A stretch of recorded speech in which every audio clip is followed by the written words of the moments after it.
السلام علیکم۔ اب تک کی خبروں کے ساتھ میں ہوں شاہد افراز خان۔ سب سے پہلے اہم خبروں کا خلاصہ۔ شی جن پنگ کی سربیا، میانمار، کیوبا، وینزویلا اور سلوواکیہ کے رہنماؤں سے الگ الگ ملاقاتیں۔ چین امریکہ اقتصادی تجارتی اعلیٰ سطحی بات چیت کا انعقاد۔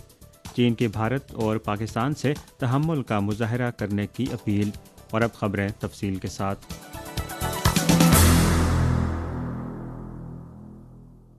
مقامی وقت کے مطابق 10 مئی کی صبح چینی صدر شی جن پنگ روس کے سرکاری دورے کی تکمیل اور سوویت یونین کی عظیم حب الوطنی کی جنگ کی فتح کی 80ویں سالگرہ کی تقریب میں شرکت کے بعد بیجنگ کے لیے واپس روانہ ہو گئے۔ چینی صدر کے خصوصی طیارے کے اڑان بھرنے کے بعد روسی فضائیہ کے جنگی طیاروں نے انہیں حفاظتی اسکارٹ کیا۔ ماسکو سے روانگی کے وقت روس کے نائب وزیراعظم دمیتری چیرنیشینکو اور دیگر اعلیٰ حکام نے ہوائی اڈے پر شی جن پنگ کے لیے الوداعی تقریب کا اہتمام کیا۔ ہوائی اڈے کی جانب جانے کے راستے پر مقامی لوگوں اور چینی صنعتی اداروں اور طالب علموں کے نمائندوں نے سڑک کے دونوں کناروں پر چین اور روس کے قومی پرچم لہرائے اور صدر شی جن پنگ کے دورہ روس کی کامیابی پر خوشی منائی۔ مقامی وقت کے مطابق 9 مئی کو چینی صدر شی جن پنگ نے ماسکو میں سوویت یونین کی عظیم حب الوطنی کی جنگ کی فتح کی 80ویں سالگرہ منانے کی تقریبات میں شرکت کے دوران سربیا، میانمار، کیوبا، وینزویلا اور سلوواکیہ کے رہنماؤں سے الگ الگ ملاقاتیں کی۔ سربیا کے صدر ووچ سے ملاقات کے دوران شی جن پنگ نے نشاندہی کی کہ 80 سال پہلے چینی عوام اور سرب عوام نے فاشزم کے خلاف جنگ میں ایشیا اور یورپ کے میدان جنگ میں فتح کے لیے اہم کردار ادا کیا۔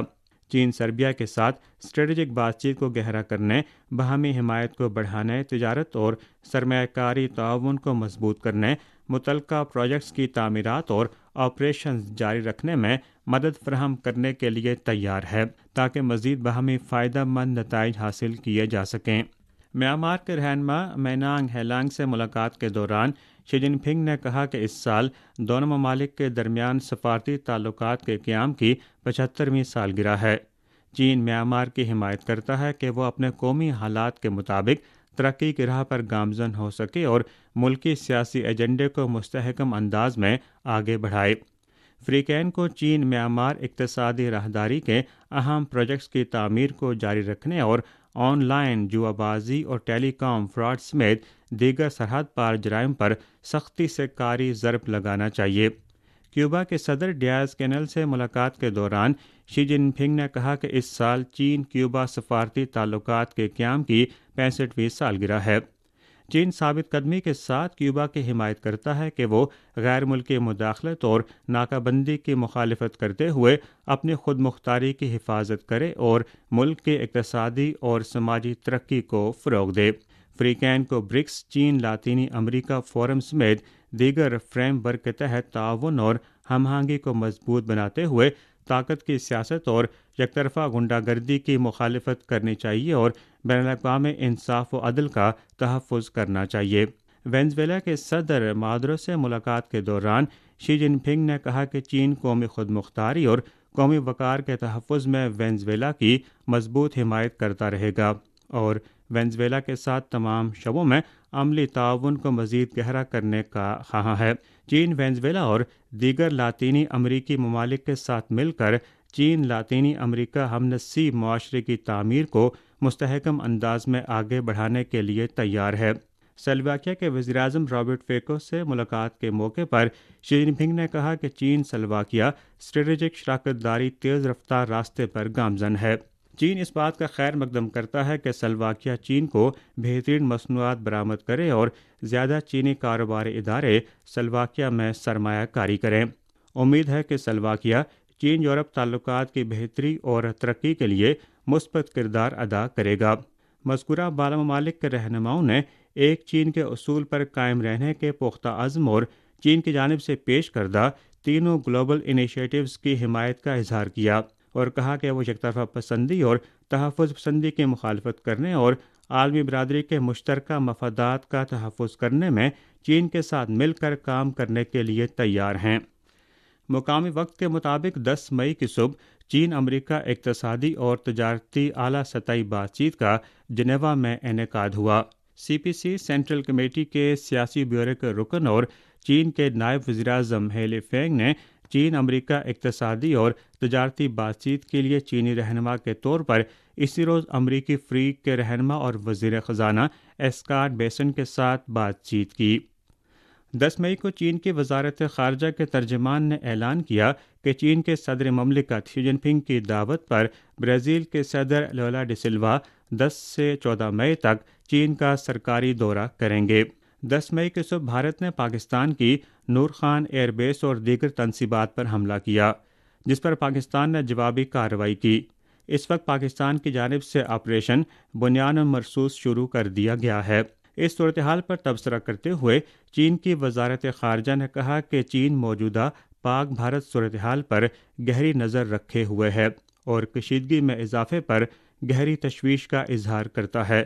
ہم بھارت اور پاکستان دونوں سے اپیل کرتے ہیں کہ وہ امن و امان کی مجموعی صورتحال کو ترجیح دیتے ہوئے تحمل کا مظاہرہ کریں، سیاسی امور کو پرامن طریقے سے حل کرنے کی راہ پر واپس آئیں اور کسی بھی ایسی کارروائی سے گریز کریں جسے صورتحال مزید بگڑ جائے۔ یہ بھارت اور پاکستان دونوں ملکوں کے بنیادی مفادات کے عین مطابق ہے، علاقائی امن اور استحکام کے لیے فائدہ مند ہے اور بین الاقوامی برادری کی عام توقعات بھی ہیں۔ چین اس سلسلے میں تعمیری کردار ادا کرنے کے لیے تیار ہے۔ ISPR کے 10 مئی کی اطلاع کے مطابق وزیراعظم شہباز شریف نے پاکستان کی تمام سیاسی جماعتوں کے رہنماؤں اور فوج کے اعلیٰ حکام کو نیشنل کمانڈ اتھارٹی کے ہنگامی اجلاس کے لیے طلب کیا ہے۔ پاکستان کے فوجی حکام نے 10 تاریخ کو بتایا کہ پاکستانی فوج نے آپریشن بنیان مرصوص شروع کر دیا ہے، جو بھارتی فوج کی جانب سے پاکستان کے مختلف علاقوں پر میزائل حملوں کا جواب ہے۔ اس وقت پاکستان نے اپنے تمام فضائی حدود کو بند کر دیا ہے۔ اطلاعات کے مطابق یہ آپریشن بھارت کے اندر کئی اہداف پر مرکوز ہے، جس میں بھارت کے مختلف علاقوں کا احاطہ کیا گیا ہے۔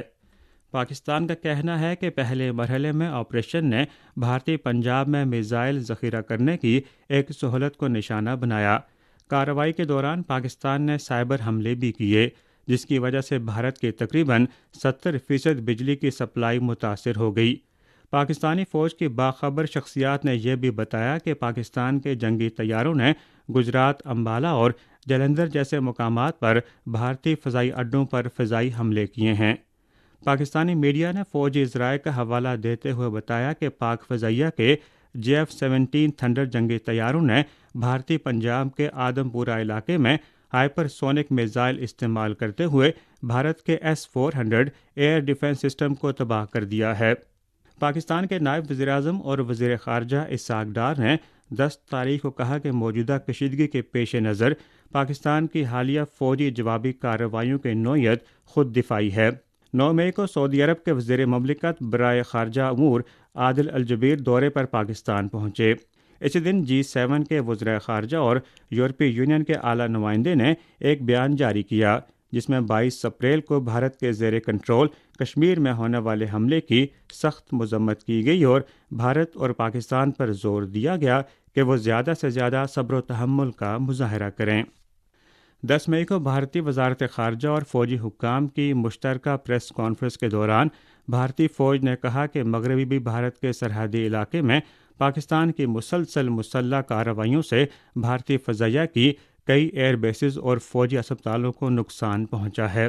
بھارتی فوج نے ان کارروائیوں کی مذمت کرتے ہوئے جوابی کارروائی کی، جن میں تکنیکی سہولیات، command control centre, radar station اور ہتھیاروں کے ذخیرے کو نشانہ بنایا گیا ہے۔ بھارتی جنگی جہاز اور میزائلوں نے پاکستان کے متعدد فوجی اڈوں پر حملہ کیا ہے۔ علاوہ ازیں بھارتی فوج کا مشاہدہ ہے کہ پاکستان سرحدی علاقے میں فوجی اہلکاروں کو منتقل کر رہا ہے۔ بھارتی مسلح افواج ہمیشہ اعلیٰ جنگی تیاری کی حالت میں رہتی ہیں اور تمام دشمنانہ کارروائیوں کا مؤثر جواب دیا گیا ہے۔ بھارتی مسلح فوج نے اعادہ کیا کہ بھارت تنازع کو بڑھانا نہیں چاہتا۔ بھارتی فوجی ترجمان نے کہا کہ پاکستان کا یہ دعویٰ کہ بھارت کا S-400 فضائی دفاعی نظام تباہ ہو گیا ہے اور سورت اور سرسا کے ہوائی اڈے تباہ کر دیے گئے ہیں، بھارت نے واضح طور پر اس کی تردید کی ہے۔ اسی کے ساتھ خبریں ختم ہوئیں۔